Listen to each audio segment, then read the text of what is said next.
कृपया हमारे चैनल को सब्सक्राइब करें और सभी अपडेट्स के लिए बेल आइकन जरूर क्लिक करें और हाँ, वीडियो लाइक और शेयर करना मत भूलिएगा। Bye bye.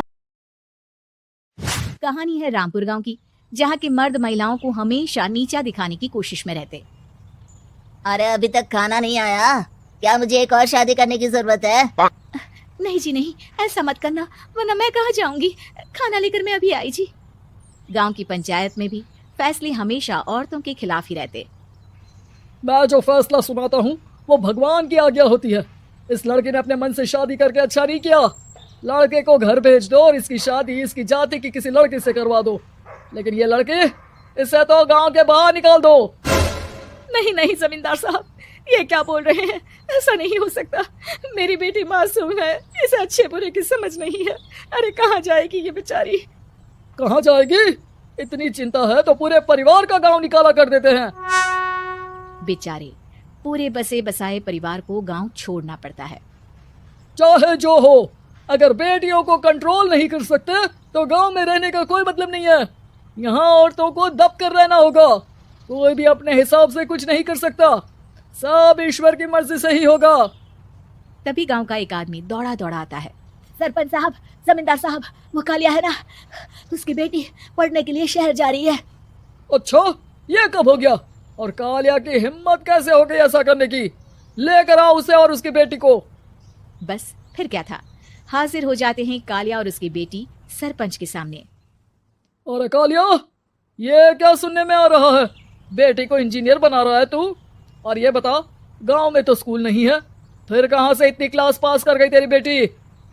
राधा, जो कि कालिया की बेटी है, उसे लगता है कि सरपंच उसकी तारीफ कर रहे हैं। सरपंच जी, मैंने ऑनलाइन पढ़ाई की है, डिस्टेंस लर्निंग से। सभी में मैंने अच्छे नंबर पाए हैं, जिसे देखते हुए शहर की इंजीनियरिंग कॉलेज में मुझे स्कॉलरशिप मिली है। वाह जी वाह, क्या होती है ये? पहले तो ये बताओ, फिर आगे की बात करते हैं। पूरा गांव राधा की बात सुन रहा था और राधा बोलती जा रही थी। तो ऐसे मैं फ्री में एक अच्छी शिक्षा लेकर गांव में जो कुछ परेशानियां हैं, जैसे बिजली, पानी और इंटरनेट जैसी समस्याओं के लिए काम करूंगी। मैं गांव को शहर से जोड़ने के लिए पुल का निर्माण करवाने का प्रस्ताव रखूंगी। मुझे पूरी उम्मीद है कि जल्द ही हमारा गांव भी तरक्की की राह पर चल पड़ेगा। राधा की बात सुनकर सारे गांव वाले ताली बजाने लगते हैं। सरपंच को समझ नहीं आता कि वो क्या करे। चुप रह नादान लड़की, गांव के खिलाफ जाने के लिए तुझे गांव से बेदखल कर दिया जाएगा, वो भी पूरे परिवार के साथ। और हाँ, अगर ठीक से गांव में रहना चाहती है तो ये पढ़ाई लिखाई छोड़ दे। हम तेरे लिए गांव का कोई होनहार लड़का देखेंगे। तभी गांव का एक आदमी बोल पड़ता है।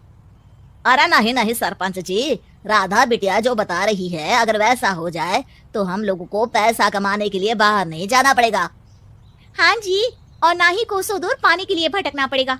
हमारे बच्चे भी अच्छी पढ़ाई कर सकेंगे और आगे बढ़ेंगे, ना कि हमारी तरह खेती करते बैठेंगे। क्यों गांव वालों, राधा बिटिया का साथ देना चाहिए ना। सरपंच देखता है कि गांव राधा के साथ है तो वो चुप हो जाता है। वो घर आकर अपने सलाहकार से बात करता है, जो बहुत ही चालाक किस्म का इंसान होता है। अरे सरपंच साहब, आपको बहुत ही होशियारी से काम लेना पड़ेगा। एक बार गांव तरक्की कर गया, यहाँ के बालक पढ़ लिए तो कोई ना पूछेगा आपको। और फिर ये जो बेटा और बेटी है ना आपके, इनको भी आम लोगों की तरह ही जीवन जीना होगा। हाँ, लेकिन करे तो क्या करे? वो ना आप मुझ पर छोड़ दीजिए, बस मैं जैसा बोलूं करते जाइए। अगले रोज सुबह जब गांव वाले सोकर उठते हैं तो राधा के घर के बाहर और साथ ही वो लोग जिन्होंने राधा का सपोर्ट किया था, उनके घर के आगे लाल रंग से कल आऊंगी लिखा होता है। कल आऊंगी, यह क्या होता है?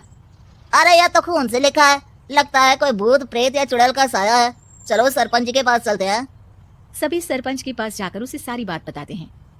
अरे ये तो बड़ी मुश्किल की बात है। चलो, मैं एक बाबा को जानता हूँ, उन्हें बुला लेता हूँ। सरपंच बाबा को लेकर गांव के घर के बाहर जाता है। ओहो, तो ये वो चुड़ैल है जो उन लोगों को निशाना बनाते हैं जो गांव को बदलने का सपना देखते हैं। वो गांव को ऐसे ही संपन्न देखना चाहती है, वो नहीं चाहती कि कोई बाहरी यहाँ का कायाकल्प करे। क्या तुम लोगों में से किसी ने गांव को बदलने की सोच रखी है? तभी राधा की माँ रोते रोते आती है। मेरी राधा घर से गायब हो गई है, अरे कोई तो बचाओ, मेरी बच्ची कहाँ गई? ले गई वो चुड़ैल, तेरी बच्ची को ले गई।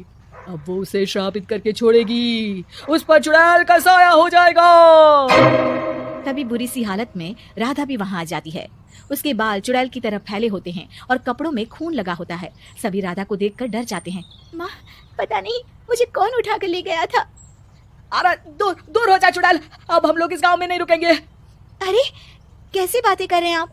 कल तो आप मेरे भरोसे गांव का हुलिया बदलने, अपने बच्चों को पढ़ाने और तरक्की उन्नति की बात कर रहे थे, तो आज क्या हो गया आपको? ये फिर तुम लोगों को बहकाएगी। ये चुड़ैल गांव में आ चुकी है, ऐसे ही ये तुम्हारे घर के बच्चों को भी ले जाएगी। गांव वाले राधा को गांव से बाहर निकाल देते हैं। उसके माँ बाप रोते रहते हैं, लेकिन गांव वाले नहीं मानते। मैं भी अपनी बहन के साथ गांव के बाहर रहूंगा, लेकिन वो पढ़ाई नहीं छोड़ेगी। वहीं सरपंच के घर पर सलाहकार कहता है, देखा, सांप भी मर गया और लाठी भी नहीं टूटी। लेकिन अगले ही दिन सरपंच के घर के बाहर भी वही शब्द लिखे होते हैं। और फिर सरपंच की बीवी कहती है, हमारी बेटी को किसी ने अगवा कर लिया है। तभी राधा का भाई वहां आ जाता है। अरे गांव वालों, मैंने सरपंच जी की बेटी को देखा था, वो चुड़ैल उसे उठाकर ले जा रही थी। अरे क्या मजाक कर रहे हो? नहीं नहीं सरपंच जी, आप नहीं जानते, वो चुड़ैल अब आपकी बेटी में आ जाएगी, जैसे राधा के अंदर आ गई थी। तभी सरपंच की बेटी वैसी ही हालत में वहां आती है जैसे राधा आई थी। पापा, पता नहीं कैसे मैं गायब हो गई थी। चुड़ैल, इसके अंदर भी चुड़ैल का साया है, मारो इसे। अरे नहीं नहीं, इसे भी राधा के पास गांव के बाहर ही भेज दो। अरे चुप रहो, मेरी बेटी कहीं नहीं जाएगी, और चुड़ैल वुड़ैल कुछ नहीं होता है। अरे कैसे बात कर रहे हो सरपंच जी? आप तो बोल रहे थे कि आपका फैसला भगवान का ज्ञान होता है, तो अपने पर बात आई तो अब आप ऐसे बोल रहे हैं। अरे ना ना ना, आपको अपनी बेटी को त्यागना ही होगा। अरे बुलाओ बाबा को। राधा का भाई बाबा को ले आता है, जिसे अब गांव वालों के डर के कारण सच बोलना पड़ता है। मैं कोई बाबा नहीं हूँ, मैं तो मोची था। ये सलाहकार महोदय ने मुझे कहा था एक्टिंग करने को, वो मुझे पैसे देने वाले हैं। अब मुझे माफ कर दो। गलती हो गई, मुझे माफ कर दो। तभी वहां राधा आ जाती है।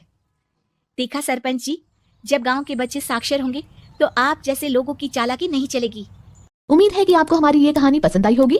कृपया हमारे चैनल को सब्सक्राइब करें और सभी अपडेट्स के लिए बेल आइकन जरूर क्लिक करें। और हाँ, वीडियो लाइक और शेयर करना मत भूलिएगा। Bye bye.